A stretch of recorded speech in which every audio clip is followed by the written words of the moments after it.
Hello मेरे cockroach, कैसे हो आप लोग। तो फाइनली हमारे देश की सीजीआई ने हमें कॉकरोच बोल ही दिया। वैसे हमें हैरान होने की ज़रूरत नहीं है और ना ही सीजीआई की स्टेटमेंट से ऑफेंड होने की ज़रूरत है, क्योंकि हम बरसों से कॉकरोच के जैसे ही जी रहे हैं। इस देश के गरीब किसान, मजदूर, आदिवासी, छात्र स्पेशली कॉकरोच के जैसे ही जी रहे हैं। तो हमें ऑफेंड होने की ज़रूरत नहीं है। फाइनली हमारा किसी ने नामांकन किया है, ऑफिशियली नामांकन हुआ है हमारा कि हम कॉकरोच हैं। क्योंकि जिस देश में पेपर लीक हो जाए एग्जाम से पहले, और एक बार नहीं हर बार लीक हो जाए, जिस देश में मजदूर जब अपनी हक की आवाज़ उठाता है तो उसे बेरहमी से पीटा जाता है, जिस देश में प्रधानमंत्री से लेकर सेना प्रमुख इवन एक्स सीजीआई पाखंडवाद की गंगा में डुबकी लगाने से बाज ना आए, तो उस देश में यूथ की हालत कॉकरोच जैसी ही होगी।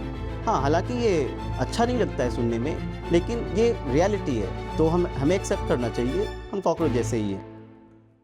हमारे ex CJI B R Gavai, जो एक मार्जिनलाइज्ड कम्युनिटी से आते हैं, उनका ये कदम बड़ा सरप्राइजिंग था मेरे लिए, क्योंकि वो जिस कम्युनिटी से आते हैं उस कम्युनिटी में लोग अंधविश्वास के शिकार हैं, क्योंकि वो गरीब हैं, वो पिछड़े हैं। उसी कम्युनिटी से कोई एक आदमी सीजीआई बनता है जो पूरे कम्युनिटी के लिए एक रोल मॉडल की तरह होता है। वो भी पाखंडवाद में जाकर डुबकी लगाते हैं, तो उनके एक विजिट से उनके कम्युनिटी के लाखों लोग एक दलदल में फंस जाते हैं। आपने हाल के इलेक्शन में देखा होगा कि इलेक्शन के टाइम पे आजकल डेवलपमेंट की बात नहीं की जाती है। ऐसी कोई प्रोमिसेस नहीं किए जाते हैं कि हाँ, अगर मेरी पार्टी जीत गई तो मैं आपके इलाके में बढ़िया सा स्कूल बनवा दूंगा, बढ़िया हॉस्पिटल बन जाएगी। वो सिर्फ इलेक्शन जीतने के लिए पूरी कोशिश करता है। बाकी आपके लाइफ में क्या परिवर्तन आएगा, आप कैसे जी रहे हो, आपको बेसिक फैसिलिटी मिल रही है, पानी की व्यवस्था है, बिजली की व्यवस्था है या नहीं, उससे उसको कोई फर्क नहीं पड़ता, क्योंकि उसको पता है कि इलेक्शन के टाइम पे आपको 5,000 10,000 महिला एम्पावरमेंट के नाम पे, पता नहीं ये कौन सी एम्पावरमेंट की बात करते हैं पैसा देके, मुझे नहीं समझ में आता, लेकिन ये सब देके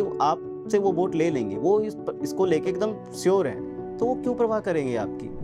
कि पहले के दौर में ये होता था कि कोई भी पॉलिटिकल पार्टी इलेक्शन से पहले अपनी अचीवमेंट गिनाती थी, अपनी कामयाबी बताती थी कि हमने पिछले 5 साल में ये किया है, इसलिए आप हमें दोबारा चुनिए। आज के दौर में जो रूलिंग पार्टी होती है, वो अपनी नाकामयाबी बेचती है। मैं ये नहीं कर पाया हूँ, लेकिन आप मुझे वोट दो, इस बार मैं करूँगा। जैसे कि बीजेपी की सरकार 15 साल से केंद्र में है और कई सारे स्टेट में वो लगातार दूसरी बार, तीसरी बार सरकार में है। लेकिन हर बार वो जब इलेक्शन का टाइम आता है तो यही बोलता है कि मेरी सरकार आएगी तो घुसपैठिया बाहर निकल जाएगा। मतलब पिछली बार जब आप थे तो आपसे नहीं निकल पाया। मतलब वो खुद ये एक्सेप्ट करते हैं कि मैं पिछली बार पिछले 10 साल से यहाँ पे हूँ या पिछले 5 साल से किसी राज्य में हूँ, तो मैंने नहीं निकाल पाया घुसपैठिया, लेकिन इस बार मैं निकाल दूँगा। अभी के दौर में जो हमारी पॉलिटिक्स है, आप गौर करो कि जितने भी स्टेट हैं हमारे यहाँ, ख़ास कर कर नॉर्थ इंडिया में, ज़्यादातर उन स्टेटों में बीजेपी की सरकार है। बिहार, दिल्ली या फिर ओडिशा, मध्य प्रदेश, राजस्थान, इन सब के सीएम को देखो, क्या आपको वाक़ई में लगता है कि ये लोग डिज़र्विंग कैंडिडेट हैं? बिहार का सीएम देखो, जिन्हें बेसिक वर्ड का प्रोनंसिएशन नहीं पता, तो मतलब उनकी क्या कैपेसिटी होगी कि वो कि अपने स्टेट के डेवलपमेंट के बारे में सोच सके, जिन्हें बेसिक नॉलेज नहीं है। मैं ये नहीं कहता हूँ कि कोई कैम्ब्रिज से पढ़ के आए तभी वो सीएम बनेगा, या कोई पीएचडी स्कॉलर हो, पीएचडी किया हो तभी वो सीएम बने। बेसिक तो होनी चाहिए नॉलेज किसी को भी अपने राज्य चलाने के लिए। ये बिहार एक बड़ा स्टेट है। बिहार में देखो किसको सीएम बनाया गया है, जिसको कुछ नहीं आता, लिटरली उसको कुछ नहीं आता।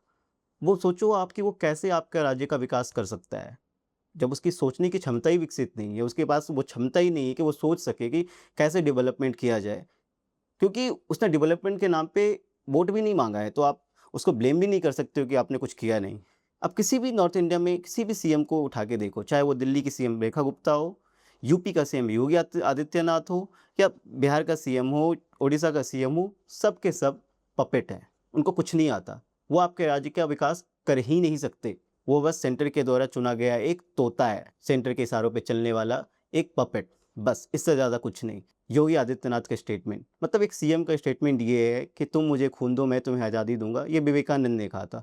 इतनी गलत स्टेटमेंट कैसे कोई दे सकता है। बिहार का सीएम ये कहता है कि अशोका और गौतम बुद्ध कंटेम्प्रेरी थे। तो ये मजाक चल रहा है इस देश में लिटरली मजाक ही चल रहा है।